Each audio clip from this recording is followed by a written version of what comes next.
Stimați prieteni,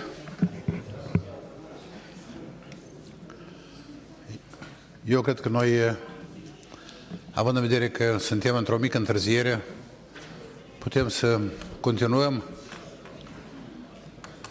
discuțiile noastre. Acum, conform orarului, cuvântul se oferă domnului Stefan Fule, care este un vechi prieten a Republicii Moldova, care cunoaște foarte bine animozitățile de pe aici și care nu odată a pus umărul la crearea unei zone de stabilitate. Din păcate, Republica Moldova este o țară mică, dar cu multe probleme și unele dintre ele sunt chiar mari. Și nu odată a fost situația când colegii nu se pot înțelege decât cu un sprijin și un cuvânt din partea prietenilor noștri europeni. De aceea eu vreau să mă folosesc de momentul ăsta și să-i mulțumesc domnului Fule și pentru prezența de astăzi. Îl invit să ia cuvântul și după aceea vom continua discuțiile noastre. Mulțumesc!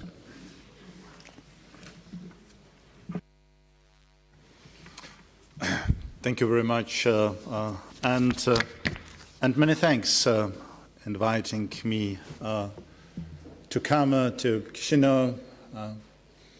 That's my first visit after I left the post of the Commissioner for Enlargement and Neighborhood. And it's quite a particular pleasure to be invited to participate in the seminar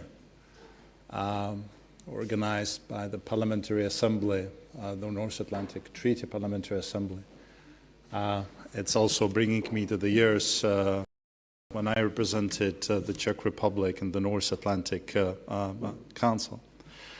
Now, what I like to do, and this is a seminar, is actually to follow the logic of your discussion so far. Because a couple of you have actually mentioned what is the relationship between this regional context and the internal challenges. So if I may, I would start from the very general remarks and come then to the situation in Moldova. I have the feeling that not only in this country, we are sort of forgetting that actually the situation around us is changing and that it's imposing on us quite a different pace of approaching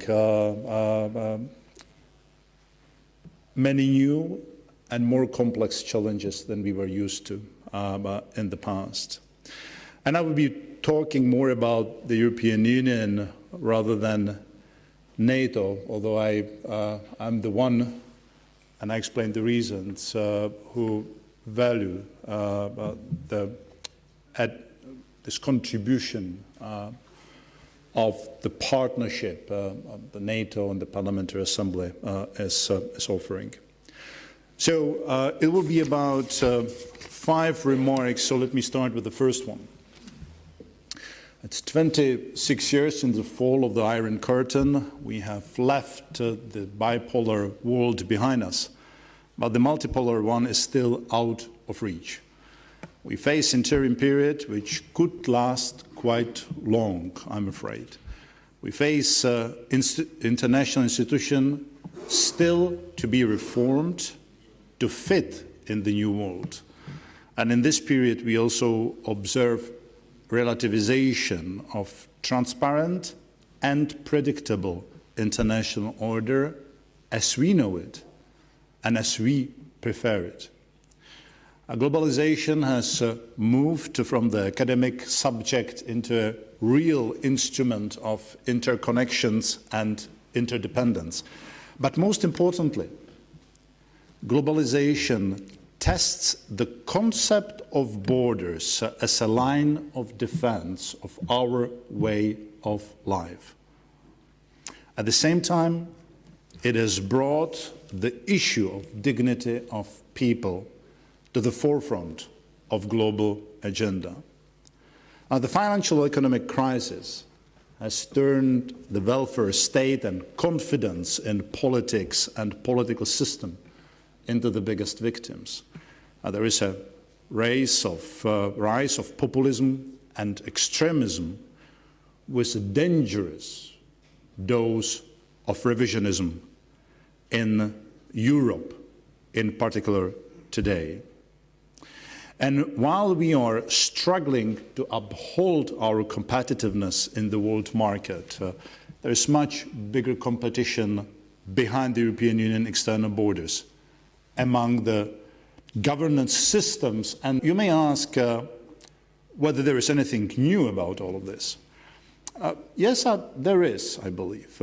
It is a cost and consequences of not doing anything or not doing enough, as we are not the only proactive player. Only too often we have failed to act because we were not sure about the consequences, or we were not confident about the right balance between efforts and resources to be mobilized on one side and the results it could produce on the other. And I would add that we rather followed and played along the rules someone else has created, instead of us being proactive and setting the rules we would feel comfortable with. Now let me start my second point, so I'm sort of coming down, by addressing a myth we are confronted so often with, that we, from the Western Europe and the North America, do run color revolutions. No, we don't. We don't plan them, we don't initiate them, we don't finance them. What is not myth, unfortunately, is that very often this process, originally meant to bring dignity to people, is stolen. And what is not a myth is that failed states, which is very often a product of such a forgery, become a challenge for all of us, mainly because of inability of authorities to take care of its own population. The failed states are first of all about the leaders failing on representing all the citizens. And I believe we need to stand firmly on the side of those for whom a concept of human dignity, accompanied with economic and social development, is not a subject of unacceptable interpretations or compromises. Now, I will be talking about the migration trap later on, but let me address here another trap. We do not push our partners in the East to choose between, let me approach it in a simple way, between Moscow or Brussels. We do not play these games. What we support is the sovereign right of any independent European country to make its own choice what kind of future it wants to secure for its citizens. The role of our strategy towards the whole region of the Eastern Partnership is to strengthen that capacity.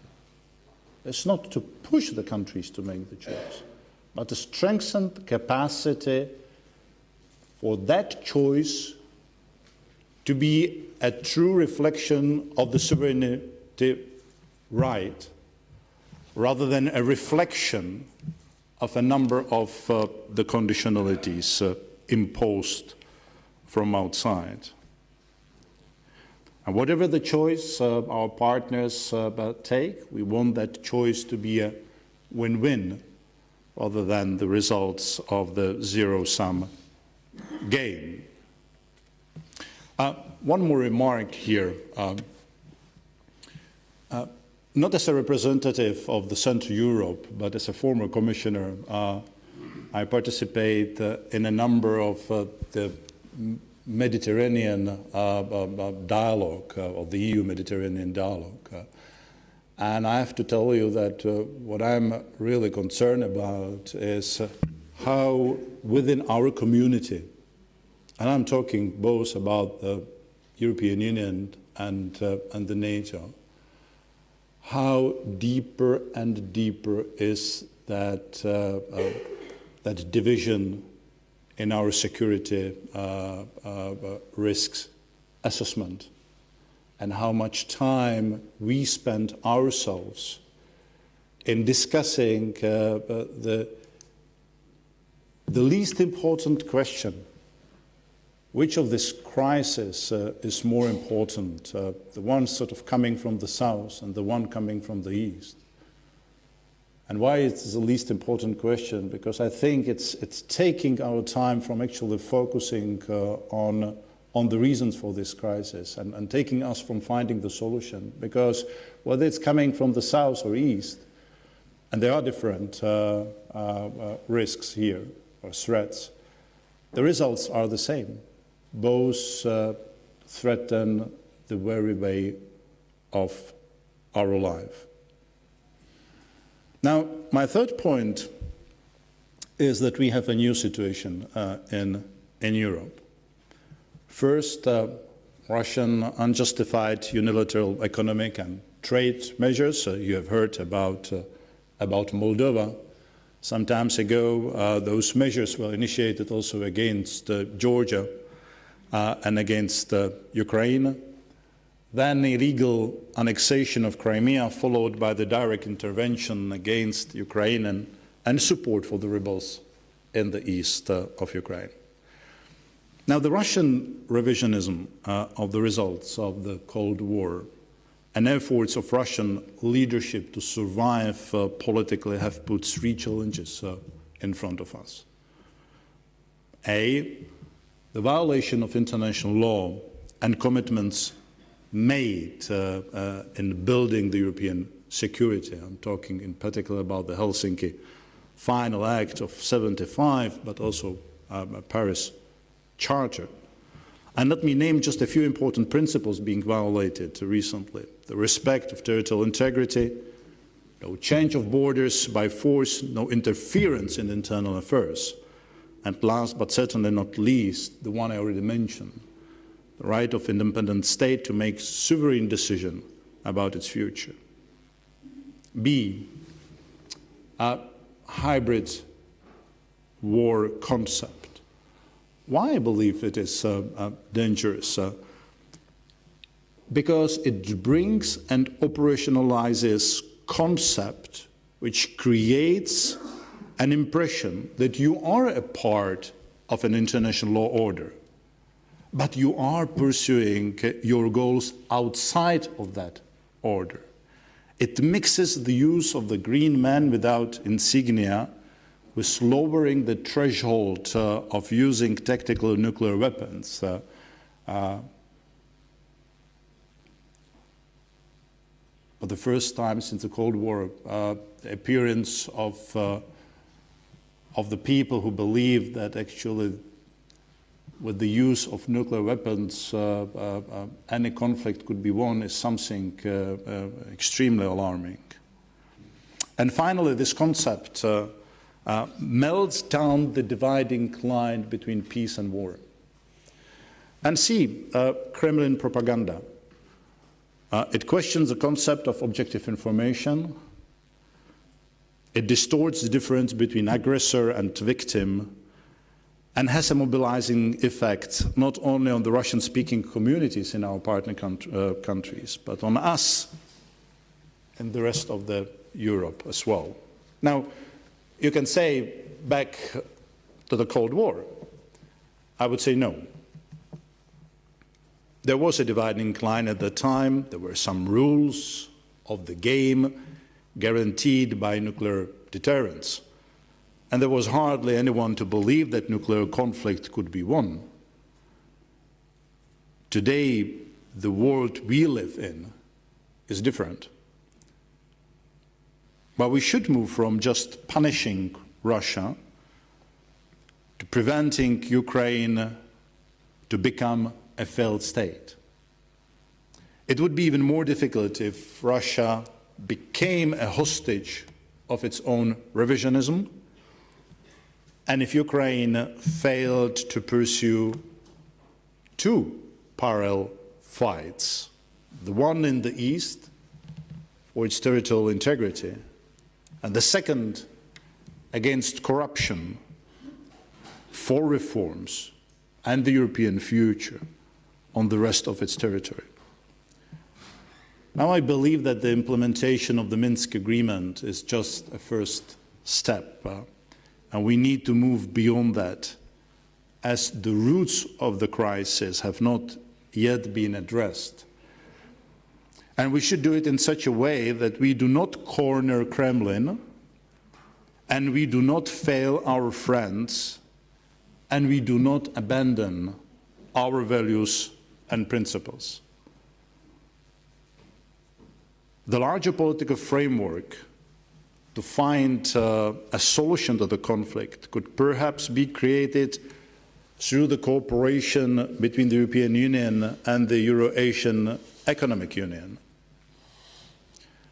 There is a number of important conditions, no doubt about that, to move that way. But the reality is we have two different integration projects on our continent, and unless we address the issue of their political relationship, and even more so, the compatibility of their regulatory frameworks, we could witness creation of a new dividing line in Europe.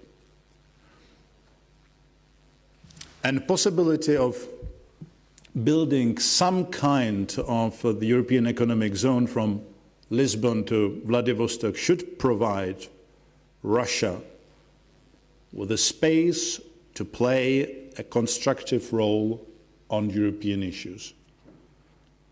It would also release the artificial pressure on our partners in the East, the trap I was talking about, to choose between Moscow and Brussels at the expense of the other one.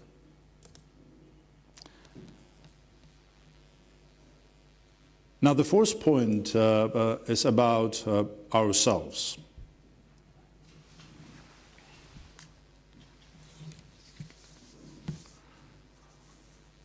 Let us keep the balance between our interests and values right. I mean, keep them as close as possible. There are painful lessons we learned whenever we tried to divide these two important principles in dealing with our allies, partners, or adversaries. Stability around the European Union should not build on the relationships and deal with autocratic leaders. The only solid basis for sustainable stability is democracy, based on accountability, rule of law, and dignity of the people. But I see as a challenge also a giving up on synergy between deepening the European integration project on one side and enlargement of the European Union on the other. Because these two policies are influencing and strengthening each other, I strongly believe. And if you are looking for the most powerful instrument to transform, to stabilize, to make the countries and region prosperous and united, do not waste your time searching any longer. It's already in your arsenal. Today's enlargement policy is not just about the ticking of the boxes when it comes to the European Union acquis, it's about the track record of candidate countries in sharing our values and principles and implementing the European Union policies. And we have turned it into an essential tool to bring the countries from their totalitarian past into a democratic future. Now, the questions I have been confronted with in this region very often were, okay, the Eastern Partnership offers principles and the toolbox to meet our ambitions. Now, the three countries, originally four, the three countries have chosen the European ambitions. They have expressed clearly about their European aspirations. And I've always tried to persuade the member states that after this A, there is a B to be set, which is expected from us. We need those aspirations to react to and to come up with something what would eventually provide these countries with the European perspective. I'm not talking about membership tomorrow. I'm not even suggesting to call for a Thessaloniki exercise to be used for the three partners in the Eastern Europe. But I'm asking for the light at the end of the tunnel. I am asking all of us to reflect on the following issue. The countries here, they did not have just the experience of the Czech Republic, Poland, Hungary, Slovakia, and others being a part of the socialist countries can. They were part of the Soviet Union. The amount of the reforms and the depth of transformation is much bigger than the one we faced in the Central Europe. But what has helped us in the Central Europe is to realize that at the end of this reform process, there is a possibility for us to be a part of both transatlantic families or integration families, NATO, and the European Union. The irony here is we were not able in Vilnius 2013 to be creative and courageous enough to address this issue of European perspective, that we had to wait weeks and months to see many people dying in Ukraine. Only in February or March 2014, the foreign ministers of the European Union adopting a declaration on Ukraine, which at the end had the famous words, and I'm not quoting exactly, but almost exactly. The foreign ministers confirm that the association agreement is not a final goal of the cooperation between the European Union and Ukraine. Is this a promise of membership? No. Is this a light at the end of the tunnel? We need to provide any country in this region to help them to not only focus on the reforms, but actually implementing the reforms, yes, I believe it is. And there is one more, from my point of view, extremely worrisome development in the European Union.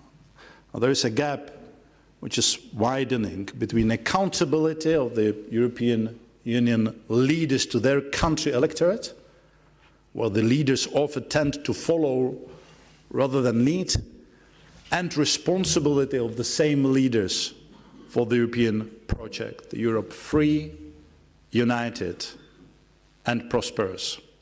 A gap which has been exposed by the financial crisis and further deepened vis-à-vis migration crisis. And my final remarks within the framework of this fourth point is that many people believe that an instability or crisis in our neighborhood is a result of our bad policy. I wish it was this simple. As I said at the beginning, we are not alone in our neighborhood and beyond. And we are not magicians either. The more our partners want to get closer to the European Union, and the same goes for NATO, the bigger influence we have. In other words, the more attractive we are, the more important role we can play. And that brings me to the fifth and final point about Moldova. Moldova is going through a difficult period. And it's not necessarily because there are new challenges, because they remain more or less the same. Polarization of the society. Second, need to ensure the sustainability of the reform process. And third, strengthening of democratic institutions. I mean, on the last point, and I believe I am on the record on this issue. I made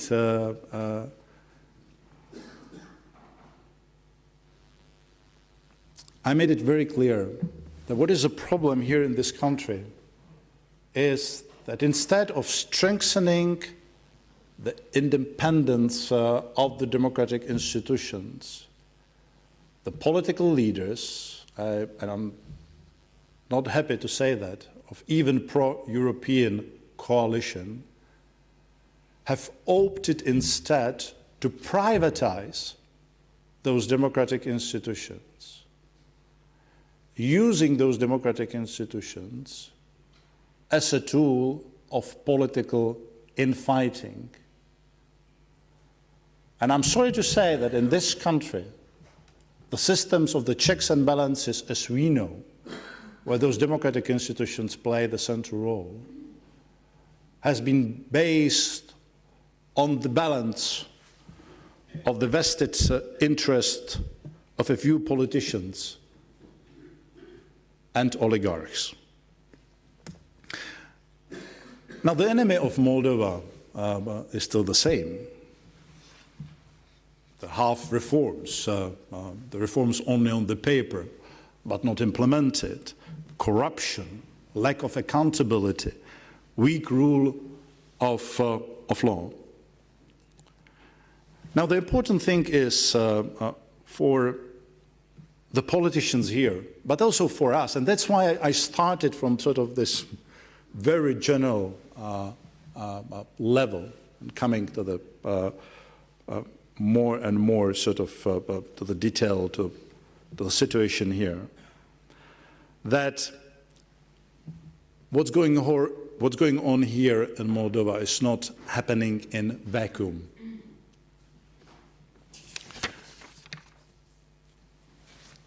We are not here on a geopolitical mission.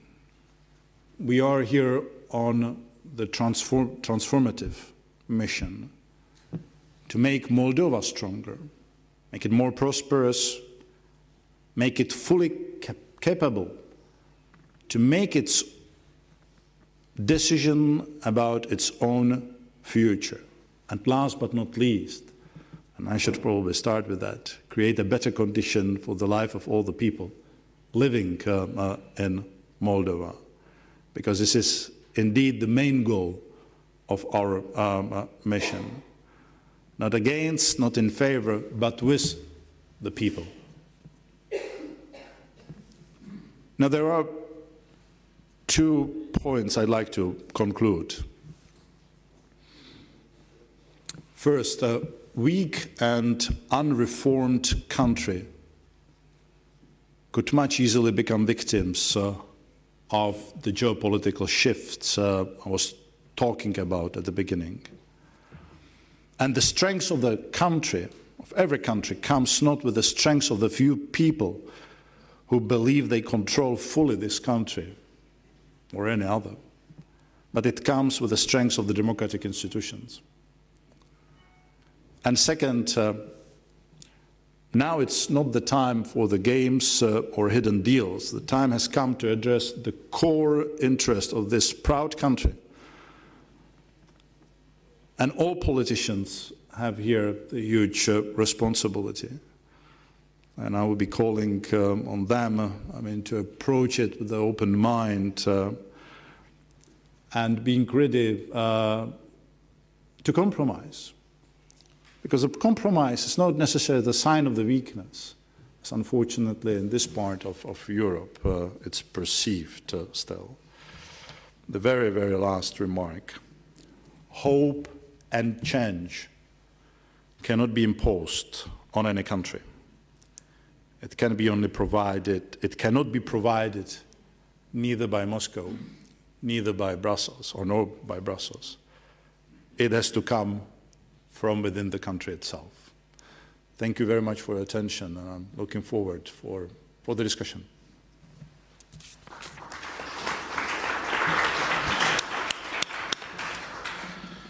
Mulțumesc mult, domnule Fule. Deși aproape nu s-a vorbit despre Moldova, dar de la început și până la sfârșit, Moldova a fost în centrul acestei analize. Și ceea ce nu face Moldova, ceea ce nu fac politicienii Republicii Moldova, dar și situația în care se găsește timp de 20 de ani între aceste două mari tendințe. Eu nu odată am fost martor când domnul Fule încerca să convingă politicienii Republicii Moldova ca ei să retrăiască pentru ce se întâmplă în Republica Moldova, pentru reformele din Republica Moldova, și eu întotdeauna îmi puneam întrebarea, dar de ce domnul Fule trebuie să vină în Chișinău să ne convingă pe noi, dar nu noi să venim la întâmpinarea prietenilor noștri din Europa. Este o problemă. Sigur că eu sunt de acord aici că una din problemele fundamentale este că în comparație cu țările din Est, care sunt deja departe de ceea ce face Republica Moldova, țări ca Republica Moldova, Ucraina, Georgia și altele, sigur că în toți acești ani de zile încearcă să construiască și instituțiile statului și instituțiile democratice și sigur că în mare măsură nu s-a reușit acest lucru. Eu îmi amintesc că eu sunt unul din mai vechi așa politicieni, când aderam la Consiliul Europei în 94, toți ne priveau cu o simpatie extraordinară. Moldova a fost primită în Consiliul Europei prima din țările foste sovietice. S-a votat unanim, aproape că nu exista nicio pretenție față de Republica Moldova. Și noi ne bucuram ca niște copii că, uite, am venit în sânul european și nu ne gândeam ce fel de încercări ne așteaptă pe noi pe viitor. Și cât de grele aceste încercări au fost și sunt și continuă să fie, din păcate. Eu cred că este o temă care noi începem să o discutăm. Dumneavoastră, poimâine să plecați acasă, dar noi trebuie să transmitem aceste mesaje colegilor noștri și să încercăm să găsim și răspunsuri la provocările care se ridică aici. Poftim sesiune de întrebări. Domnul Huber, Charles, Germania, începeți dumneavoastră. Thank you very much for your very detailed and very passionate speak, Mr. Fule.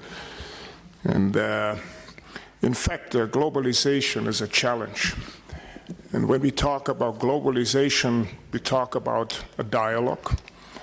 And we just don't talk about an institutional dialogue about all the macroeconomic parameters of globalization. I think it has to include a discussion about values and human capital. That was I was missing in the last decade. A discussion about that, like Francis Fukuyama said every economy, a neoconservative analyst and economist, he said human capital is one of the key elements of a successful economy. And the book, I think it was called Trust. And trust, he was splitting up the world economies in low and high trust economies. And he said just an economy of trust can be a successful economy in terms of sustainable development and under the aspect of inclusion. So when we talk about a lack of inclusion and all the problems we have around the world, and also I think it was the King of Jordan in his debate, in the debate of the United Nations just recently, he said to stabilize the world, we have to talk about the word inclusion. That means we have to include a majority of people, the majority of people of individual economies as such, and also including the majority of, if you were talking about a two-class society, about the people also in third world countries. And what we are focusing on, everything what happens. Everywhere you have crisis. If you talk about Mali, if you talk, no matter what, you have a crisis, especially in Africa, Middle East. Also, the Middle East problem was a problem of lack of inclusion. To a certain extent, if we exclude the geopolitical parameters you were also touching in your presentation. The question I have is about also the institutional dialogue and the dialogue among multilateral organizations. And when we were talking about the issue of migration and the dialogue the European Union had with the United Nations on the EUNAVFOR Med, for example, and how difficult it was, even when the international CELO parameters, I just talk about UNCLOS and also the Palermo Agreement, the base was there for, how can I say, that the United Nations also gave their okay to the mission in the Mediterranean. But how difficult was that? And so the thing is, what I see, the problem we have is the ownership problem. And how can we also on the multilateral peacekeeping missions on the African continent, so how can we improve that? This is my question. And my next question is also in the coordination of military strategies on the European level. Because we were just talking about that, and I think my colleagues, Roderich Kiesewetter and Jürgen Hart, who is the Speaker for Foreign Policies of our government, they just developed a paper of European, the coordination of European forces. And so my question is, how willing you think, because we also have in all the things, we have the strategies, we have bilateral parameters. Also when it comes to crisis solution, the bilateral relations on the economic levels. So how can I say, how positive or how negative are you in your perception that we really find an overall European strategic approach especially on the sector of military cooperation. Thank you very much.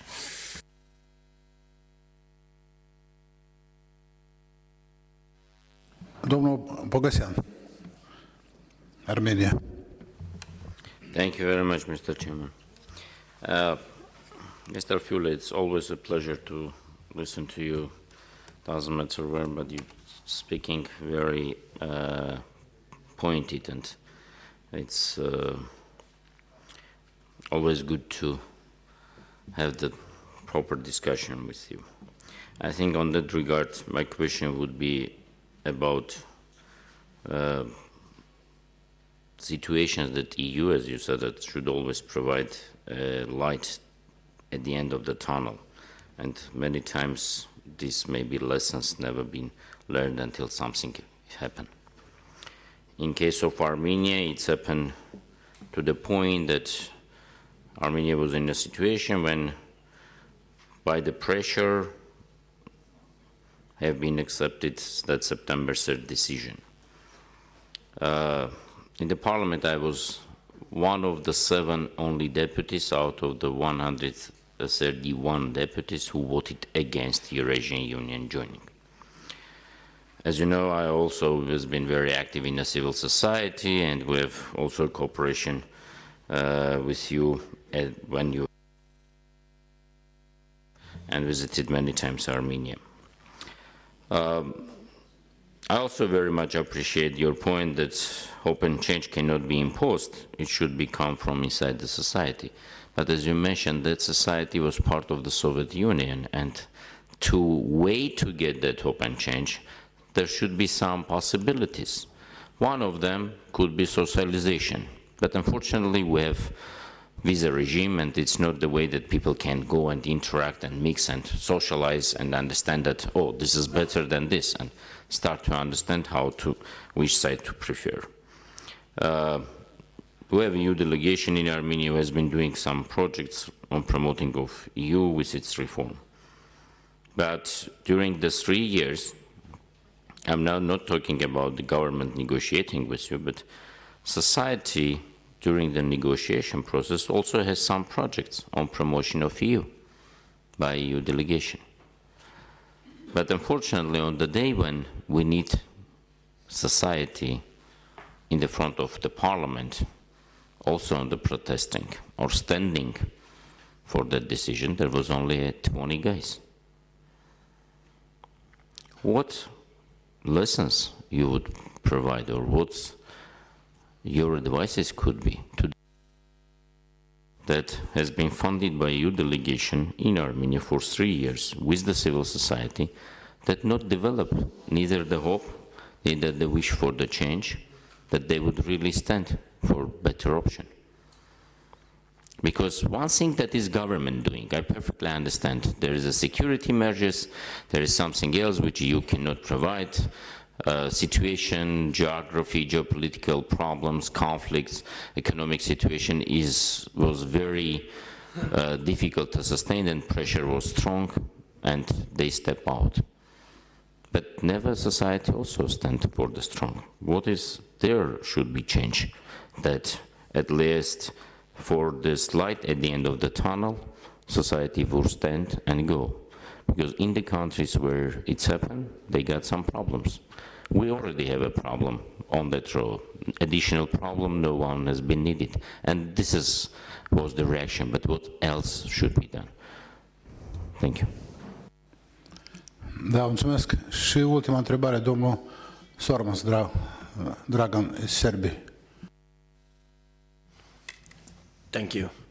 Thank you, Mr. Fule, for your excellent presentation.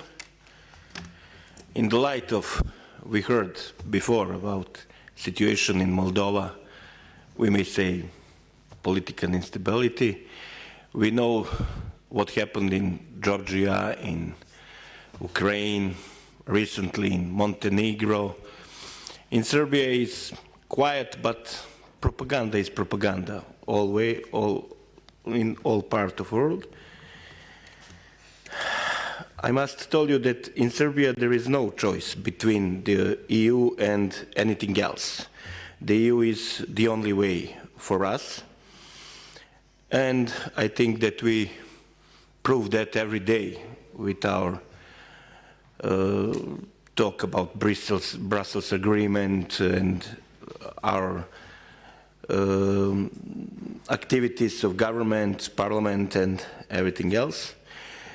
But I think that the EU must devote higher priority to accession of these countries, Moldova, Georgia, Montenegro, Serbia, for reason of reduction of, we all talk about that, and I'm glad that you heard something like that from Serbia's side. A reduction of Russian influence in this part of the Europe. Of course, in those countries, even in Serbia, the obligation is to accelerate their development, standardization, and the fight against corruption, as you say. And my question to you is, do you think that EU must again return to the issue of enlargement in the center of its activities? Thank you. Thank you very much. With the permission of the ladies, can I put my jacket off, please? Okay. So I hope it's going to underline sort of the informal character of our discussion. I was expecting, continuation of the line of the questions, what we're going to do with the frozen conflict, what we're going to do with the European aspirations of the countries like Moldova when we have the Russian troops on its territory. But this question may be coming in the second round. Let me start with the last question, Mr. Sormas. And let me start by saying something which is not easy for me to say as a former enlargement commissioner. And I'm saying that on the basis of the Chatham rules. And it is that in the current situation we face in Europe, I'm not certain that the whole region of the Western Balkans has crossed the line of no return when it comes its path to join the European Union. So I agree with you wholeheartedly that enlargement is not here some kind of policy on autopilot, but it is unfinished business which has to be based on the two pillars. The countries of the Western Balkans to deliver on the reforms, not in paper, but implementing those reforms, the track record, what we say. And we need to strengthen the engagement with those countries. As I said, even this area is not free of this increasing the geopolitical sort of fight we witness, and not only in Europe. A lot has to be done in the countries themselves. I just have comment on what your president said when the Russians have opened one news agency headquarters in Belgrade. He said something to the remark, after my fellow citizens had the possibility to listen the views from the Brussels, now they will have the possibility to hear the views from Brussels, and somewhere in the middle they will be able to make sort of the right judgment. Wow, that's not in the right of in the middle of that. Huh? I mean, as you said, I mean, propaganda is propaganda, and we need to fight it. But we need to make this extremely complex and difficult job, specifically for your country, aligning with the EU position on a number of the CFSP issues, a common foreign and security policy, more easier. We need to engage you in the policy shaping and not only knocking on your door, giving you the text which has been already negotiating and asking you to sign it without actually even reading. There are some positive signals in the progress report I have seen, which has been adopted yesterday. I'm a little bit nervous that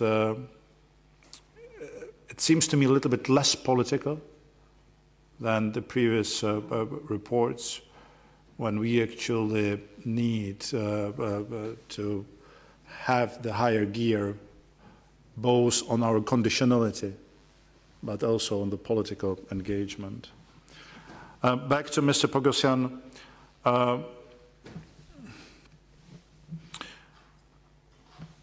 There are three things we can and we should do. First, to continue in our programs. I mean, your decision to hold the negotiation process with the European Union and to switch the customs union, which has then become the Eurasian economic union, should not prevent us from being actively engaged. And that's, I think, the difference. I mean, look at our reaction. Look at the reaction of the European Union to your decision. And look at the Russian reactions to the decision of Ukraine, Moldova, or Georgia, I mean, to decide about its own future. We made it very clear from the very beginning. We want to build on that experience we established with you, okay? And I'm glad that we actually have started already the concrete interaction to negotiate and reach a new document, which will not be some kind of straight-jacket document taken from the example of other partners. No, this will be specifically built to a very special partner with whom we negotiated for 3 years and who is taking with him to this Eurasian Economic Union this unique knowledge of what the European Union is. And frankly speaking, I had this vision that you will be one of those bridges to help us to foster the understanding between the European Union and the Eurasian Economic Union. So this is the first point. The second point is I called on the President himself, and we need to repeat this call again and again and again. Don't waste of what we have achieved in those 3 years in the light of your decision to join the Eurasian Economic Union. There has been a lot, actually, freedom for the civil society in Armenia, which has been achieved, the involvement of the NGOs in decision shaping in Armenia. We want to build on it rather than sort of that being replaced by anything, but by something else. And the third point, actually, I already mentioned that, it is to come out with new forms of engagement where I hope the civil society in Armenia would be able to find an inspirations. Because we made it very clear in this revised neighborhood that we want to have the relationship not only with authorities, but with the population of the country. And there is a civil society, and the NGOs is, the partner we seek. And Mr. Huber, I cannot agree more with you on the need to unlock the human capital. Actually, there was something what sort of like a red line sort of going through the association agreement negotiations with Ukraine and other countries. I mean, the goal here, it depends how you look at it. You could look at it as 1,000 pages, 300 sort of reform steps and so on. Huh? Or you could look at it with this one simple phrase. What it's going to do is to unlock that potential, which is among the people, inside the people. I cannot agree more.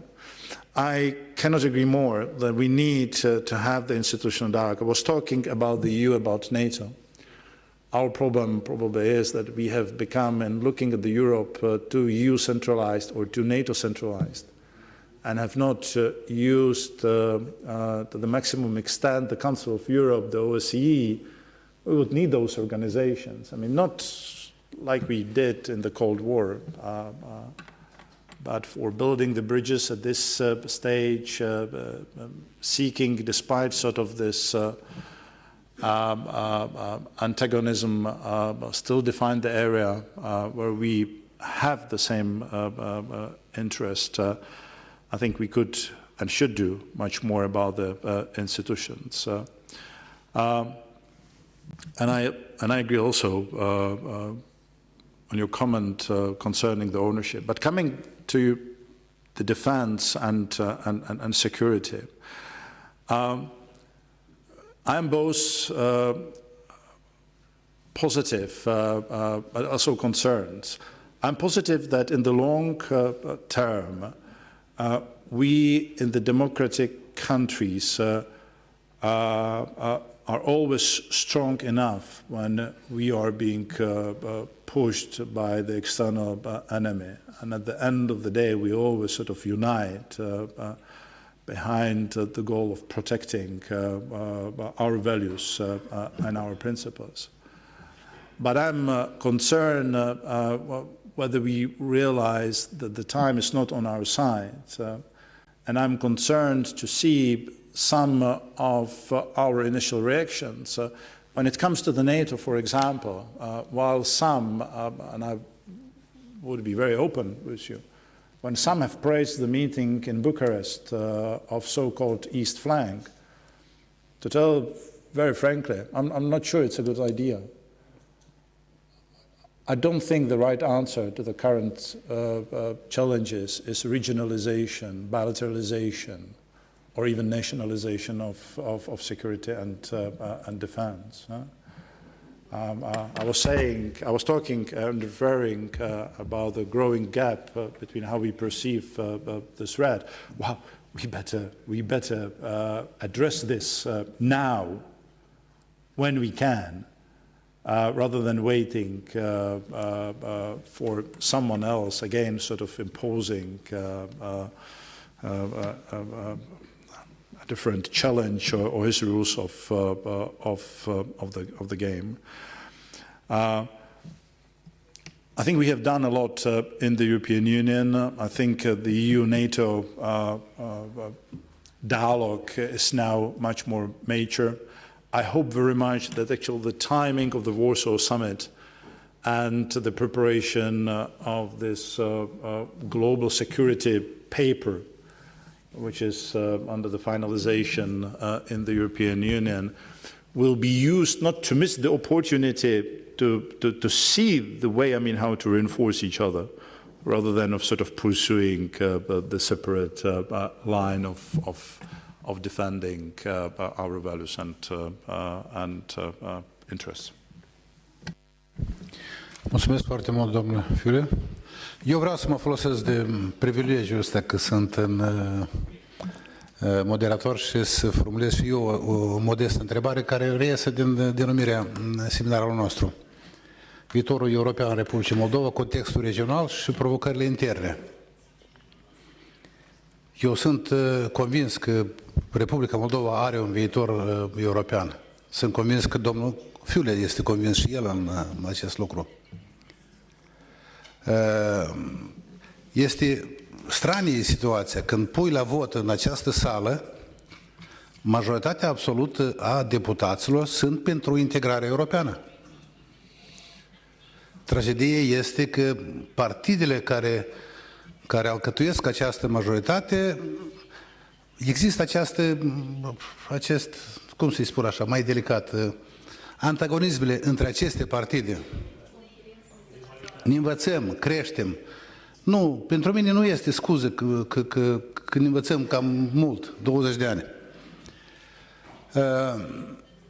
Totuși, așa, un punct de vedere a domnului Fule, pentru Republica Moldova, fiindcă se deosebește situația în Republica Moldova, de ce este în Ucraina, de ce este în Georgia, de ce este în Armenia. Iată, colega a spus că numai unul deputat a votat. La noi, Solidar votează, stânga votează pentru Uniunea Vamală, dar ei sunt mai puțini astăzi. Dacă noi mergem la legi anticipate, nu este exclus că ei să devină majoritare absolut și atunci ei să voteze cu ușurință și să întoarcă vectorul european în Republicii Moldova. Iată, noi suntem în această dilemă. Provocările interne sau contextul regional este una din problemele, după părerea dumneavoastră, a Republicii Moldova. Și această încă o provocare, alegeri anticipate ca poporul să ne judece sau mai multă minte partidelor democratice ca să depășească aceste animozități și să ducă până la capăt acest mandat de 3 ani de zile, să demonstreze că Republica Moldova este capabilă totuși să depășească aceste lucruri și să realizăm lucruri concrete. Dacă vă aduceți aminte de experiența dumneavoastră și de relație cu Moldova, cum ați formula un sfat pentru cei care stau în această sală?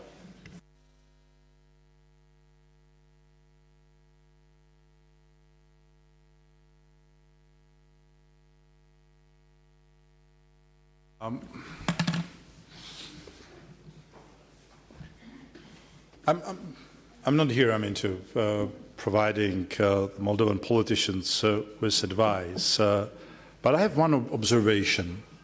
I have heard today a lot about a need to form a pro-European government. Could you explain to me what it means? Could you sort of, on the experience we all faced, could you tell me how you defined a pro-European Moldovan government when actually some of us coming to your country, seeing so many EU flags, are beginning to think whether we are not being used as an alibi for actually quite different set of policies which have nothing to do with Europe. Eh? I think the new, whatever comes as a result of the current crisis, and it's a serious crisis, should be not necessarily pro-European government. I'm not certain. It has that attractiveness for the people here because of your own policy and also to a certain extent because of our own record back home, us, the European Union member states. Not necessarily now sort of the model, attractive model for our partner. But it must be a pro-Moldova government, pro-reform government, and pro-association agreement implementation government. If the new government would sort of be based on these three pro, I would be more than happy. And I could guarantee to you, we will not lose Moldova. And can I address the question of the honourable member from the Netherlands, Van Kappen, on the Russian forces? And there was actually the Italian also gentleman asking this question. This is a serious problem. Someone already made a point that actually the price for being in this part of the world, trying to be independent and creating the conditions for making the sovereign right about your decision would result in you losing 10 to 15% of your territory. Unfortunately, this is a pattern. Natalia was talking about it here. Now, we have to be here sincere to each other. If we are saying that an independent European country has a sort of sovereign right to make a choice about the future, and no one else should have the veto right, I think we also need to acknowledge that some kind of conditionality which has been in the room here, that unless the Russian soldiers leave, unless you negotiate with Russians about it, there is no point of you knocking on our door. This has to be addressed in a way that if no third country has a veto, then no issue of having the armed forces on the part of the territory from the third country should not sort of stop you in implementing your European aspirations. Because I'm quite certain that on the path towards Europe, we will create the conditions for addressing these issues. In a similar way, we have been able to address those issues in case of political dialogue between Belgrade and Pristina. Well, we should not play with this issue as a kind of precondition for the countries to knock on our door.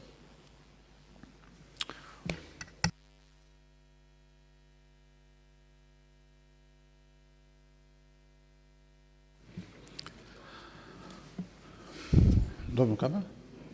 Mr. Capen? Domnul Franklin von Capen are ceva de spus?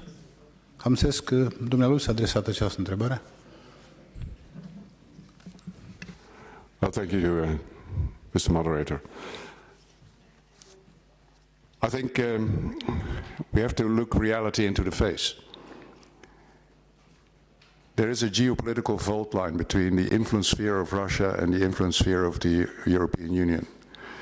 And that fault line that in the old days was basically the Iron Curtain. And if you look at the countries who are at the geopolitical fault line, they have a very unhappy history because they're basically squeezed or squashed between those two power blocks.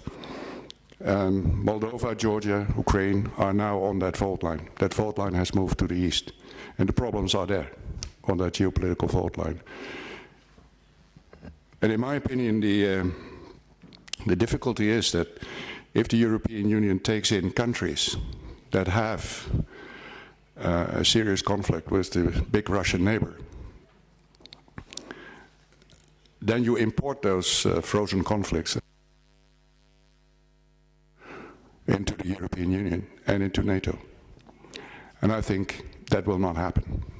Doesn't matter what I think, that will not happen. So one way or another, we have to make an arrangement with Russia, one way or another, that they allow countries on the European continent to make an open and free choice to determine their own destiny. But as long as Mr. Putin is in power, I don't believe that will happen.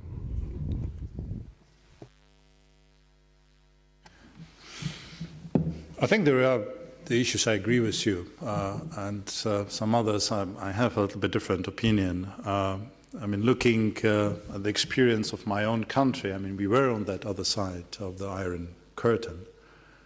We are now a full-fledged member of NATO and the European Union, and I don't think we have BRIC or any other new member or has brought with its membership in those two organizations and is kind of open conflict with Russia. Actually, it has helped both the European Union and NATO on one side and us on the other side, I mean, to be more pragmatic in dealing with Russia. That's the first point. My second point is I agree that we need to make a certain arrangement with Russia. The only important thing is what we understand under the arrangement. I myself tried to make it very clear in my introductory remarks that the worst things, the worst mistake we could make is to push the Russians to the corner and not giving them any kind of exit strategy. And I try to offer the kind of exit strategy which could be attractive to both Russia and us, and will not be at the expense of the few countries located in between the European Union and Russia.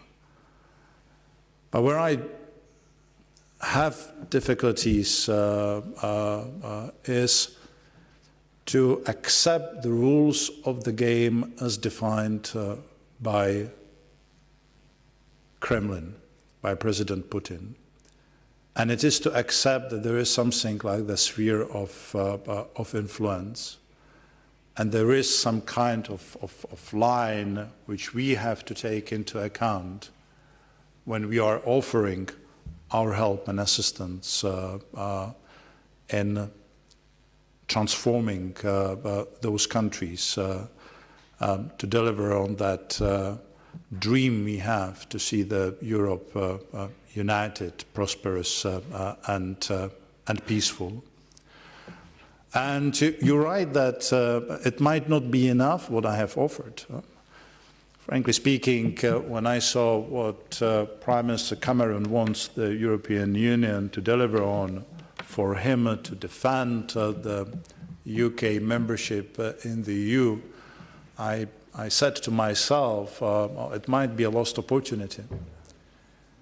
Because we need to address, in addition to the number of the issues concerning the future of Eurozone, competitiveness of the European Union, open issues of our internal market, banking union, and so on, we have to answer the questions, what kind of European Union we want to have in this more and more globalized world, which is going to be the world where we could not hide behind any kind of border, external border or a fence.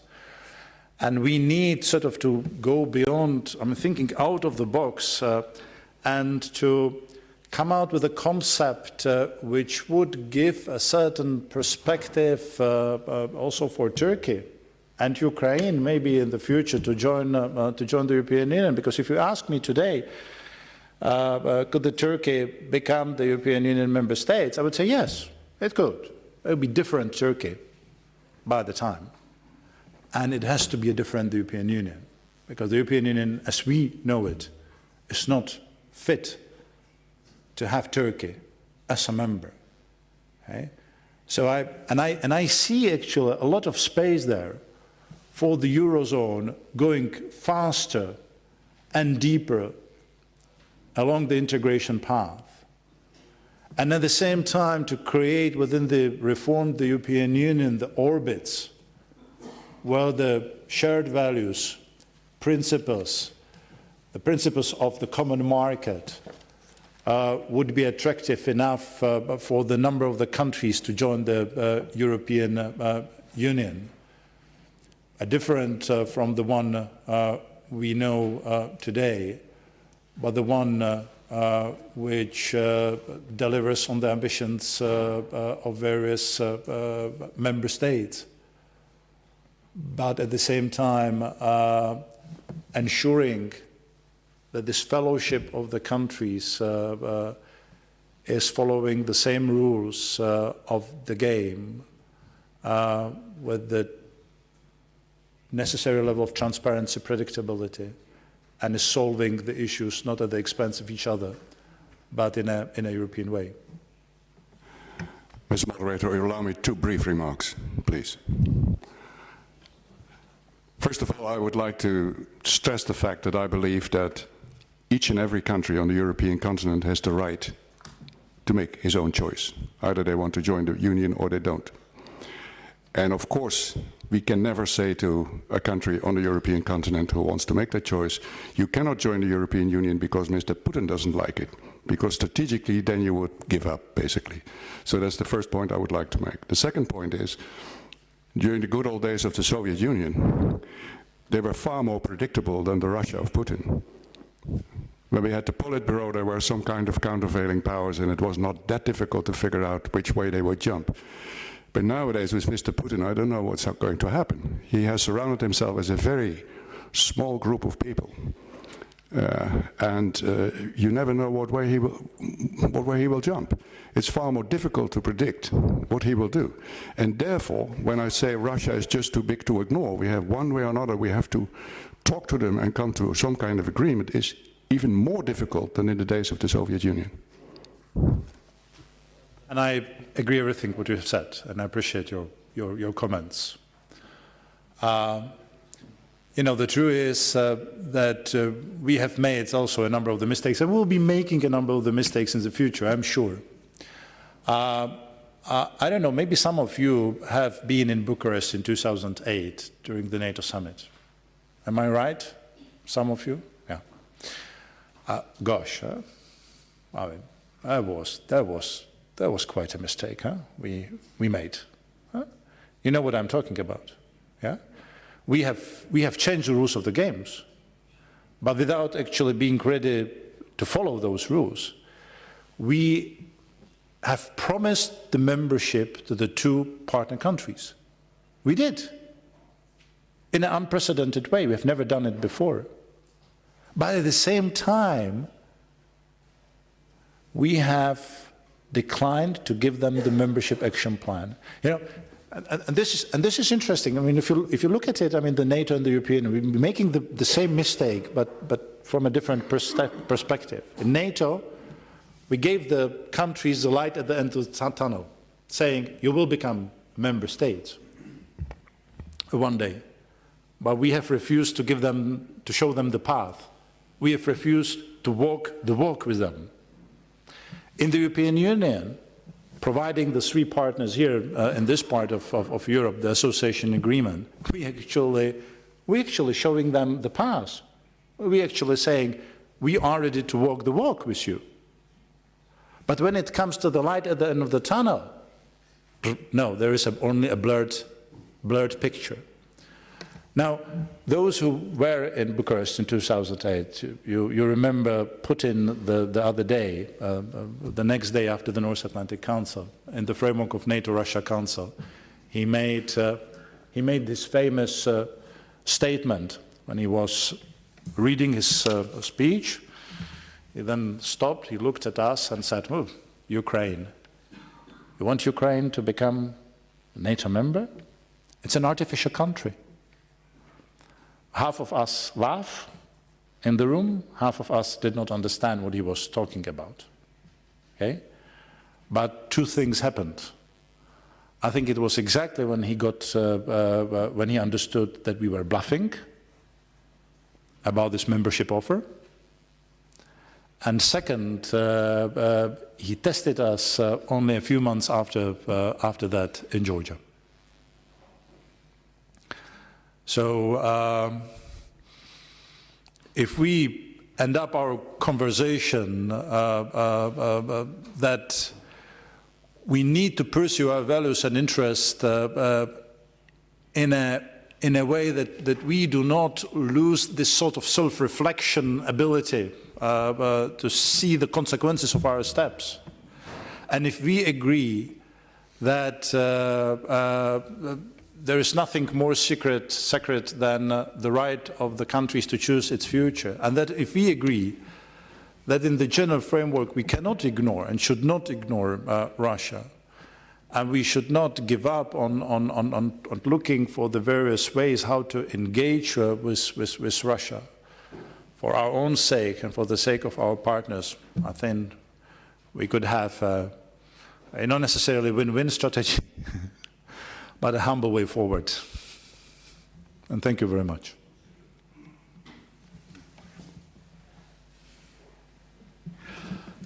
Mulțumesc și eu foarte mult, domnule Fule. Eu cred că prin discursul său și prin poziția sa, domnul Fule ne-a arătat această lumină la capătul tunelului spre care noi trebuie să mergem, deși este sigur că o temă fundamentală pentru noi toți. Eu vreau să-i mulțumim domnului Fule pentru un discurs foarte interesant.